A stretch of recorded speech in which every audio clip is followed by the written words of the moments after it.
आता हा अत्यंत महत्वाचा मुद्दा आहे. म्हणजे स्पेशल इकॉनॉमिक झोनचा जो उल्लेख डॉक्टर मिलिंद आव्हाड यांनी केला होता, तेव्हा मी स्पेशल इकॉनॉमिक झोन ज्या ज्या ठिकाणी तयार होणार होता, म्हणजे हिंजवडी असेल, इथला पेण आणि रायगडचा भाग असेल, औरंगाबादचा भाग असेल, आणि अशा 5 ते 6 ठिकाणी मी जाऊन आलो होतो. आणि आम्ही एक सुरुवात मुळात लटकिया कार म्हणा त्यालाही विरोध त्यांनी केला होता. त्यावेळी एसीझेड बद्दल तिथल्या जनसामान्यांचं मत काय आणि सत्ताधाऱ्यांचं मत काय हे तपासून पाहण्याचा तो सगळा आमचा खटाटोप एका वेगळ्या शो मध्ये होता. तर यावेळी त्यांची भूमिका ममता बॅनर्जींची ही वेगळी होती की हे सगळे उद्योग झाले पाहिजे, स्पेशल इकॉनॉमिक झोन झाला पाहिजे.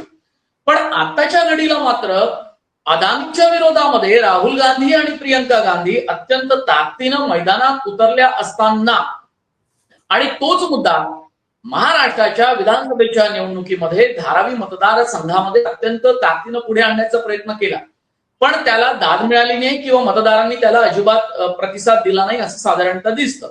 तसा संविधानाचा मुद्दा एक करून त्यांनी पाहिला पुढे आणण्याचा, जसा लोकसभेत त्याला फायदा झाला त्या मुद्द्याचा, पण त्याचा फायदा काही त्यांना झाला नाही. एकंदरीतच इथलं सगळं मतदानाची टक्केवारी आणि त्यावरून सगळे जे निर्माण झालेले प्रश्न तोही एक वेगळा भाग आहे. पण हे जे मुद्दे महाराष्ट्रामध्ये होते या मुद्द्याला फारसा प्रतिसाद मिळाला नाही. मग या दिल्लीमधल्या आंदोलनामध्ये तृणमूल काँग्रेसचे खासदार सहभागी होत नाही, ममता दीदींची अजिबात विरोधी भूमिका आहे. इंडिया आघाडीमध्ये जे काही नॅशनल मुद्दे त्याचा काही अजेंडा तर ठरत असेल ना, की हा अजेंडा आहे आपला इंडिया आघाडीचा, केवळ एका पक्षाचा नव्हे. संसदेचं अधिवेशन सुरू असताना आणि विरोधी पक्ष नेते पद हे राहुल गांधी यांच्याकडे असताना असा एकदम विरोधाभास असणारं हे सगळं चित्र, राजकीय चित्र इंडिया आघाडीतलं का दिसावं? आणि त्यामुळे आपण पाहतोय की दिल्लीमध्ये 2025ला निवडणूक आहे. 1 चलोरीचा नारा आम आदमी पक्षानं दिलाय. बिहारमध्ये 2025 मध्ये नोव्हेंबरच्या महिन्यामध्ये निवडणूक आहे. आसाममध्ये छोटं राज्य आहे, पण केरळ हे महत्वाचं राज्य आहे. तिथे तर भाजपनं ताकद आधीपासूनच लावायला सुरुवात केली, पण त्यांना यश मिळत नाही. 2026 मध्ये पश्चिम बंगालमध्ये सुद्धा 2026 मध्ये निवडणूक आहे. गोव्यामध्ये 2027 मध्ये आहे, पंजाबमध्ये 2027 मध्ये आहे. म्हणजे लागोपाठ आता एक साधारणतः 2025 पासून सुरुवात झाल्यानंतर 26-27 मध्ये अत्यंत महत्वाच्या निवडणुका आहेत. आणि इंडिया आघाडीनं एक दिलानं काम करणं हे जास्त महत्वाचं आहे. पण उलट आपल्याला लालू प्रसाद यादव यांच्यासारखे एक ज्येष्ठ नेते या सगळ्या आगीमध्ये तेल ओतताना पाहायला मिळत आहे. हे असं बेभरवशाचं चित्र आपल्याला इंडिया आघाडीत जर दिसत राहिलं डॉक्टर मिलिंद आव्हाड, तर या इंडिया आघाडीचं भविष्य काय असेल? बरोबर आहे. 2-3 मुद्दे आहेत.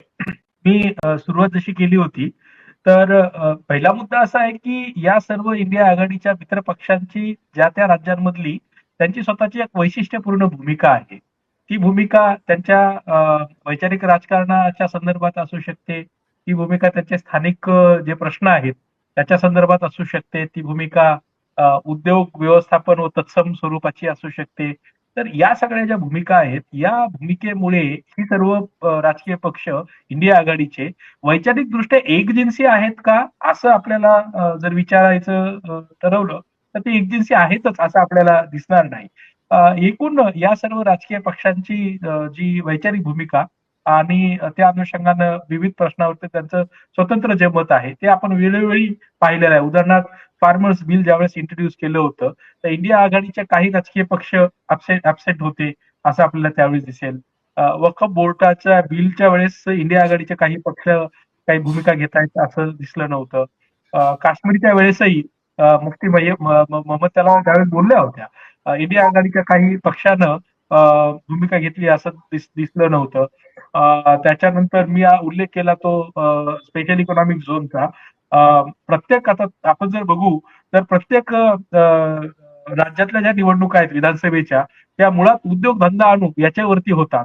पण खरं म्हणजे हे आपण लक्षात घेतलं पाहिजे की जसा आपण उजव्या राजकीय विचाराला ओळखलेला आहे तसा उजवा आर्थिक विचार जो आहे त्याला ओळखण्याची गरज आहे. आणि मला असं वाटतं की एफडीआयच्या माध्यमातून दक्षिण एशियाई देशामध्ये किंवा भारतासारख्या देशामध्ये ज्यावेळेस प्रचंड मोठ्या प्रमाणात राजकीय उजवा विचार येतो म्हणजे भांडवली विचार येतो त्यावेळेस तो उदाहरणार्थ आता आपण उल्लेख केला तसा पूर्ण कोकण एमआयडीसी बनेल, मराठवाड्याची एमआयडीसी औरंगाबाद वाढतीये ती जालन्यापर्यंत जाते असा उल्लेख केला. मुख्यमंत्र्यांनी त्यांच्या पहिल्या भाषणात त्याचा उल्लेख केला.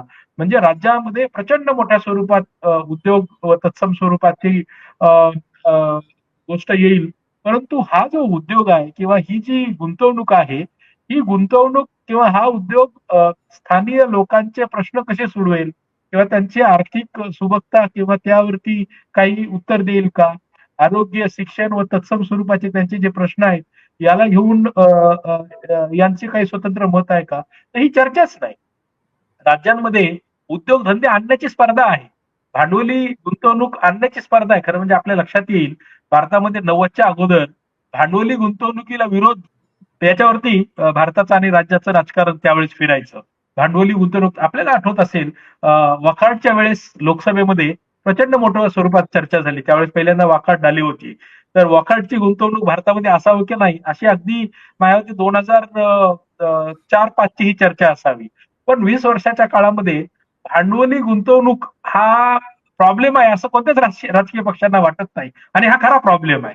त्यामुळे मला असं वाटतंय की संबंध देशामध्ये उजवा राजकीय विचार व उजवा आर्थिक विचार याची एक छुपी युती आहे आणि ही जी युती आहे ही युती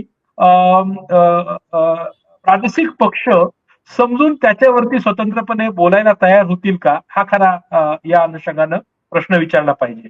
त्याच्यामुळे इंडिया आघाडीची चर्चा आणि त्याचं भविष्याची चर्चा करत असताना आपण इंडिया आघाडी हे पक्षीय राजकारण व निवडणुकीतली जुळवाजुळव याच्यापेक्षा पुढचं काही आहे का हे जर आपण बघितलं तर ते कदाचित वैचारिक दृष्ट्या ह्या सगळ्या राजकीय पक्षांची काही अलायन्स आहे किंवा हे आयडिओलॉजिकल पार्टनर्स आहेत असं प्रत्येक वेळेस दिसतंच असं आपल्याला म्हणता येणार नाही. त्याच्यामुळे इंडिया आघाडीचं भविष्य हे निवडणुकीचं राजकारण, सत्तेतला सहभाग, जिथे सरकार येतील तिथे मित्रपक्ष म्हणून इंडिया आघाडीचा असणारा सहभाग व तत्सम हे आज स्वरूप आहे आणि त्याचं एक महत्वही आहे. परंतु वैचारिक दृष्ट्या या इंडिया अलायन्सची जी मैत्री आहे ती किती पक्की आहे, त्यांचं धोरणांवरती ती किती निश्चित आहेत एकामेकाबरोबर या गोष्टीचं मला असं वाटतं की त्याची एक स्वतंत्र चर्चा होणं या अनुषंगानं आवश्यक आहे.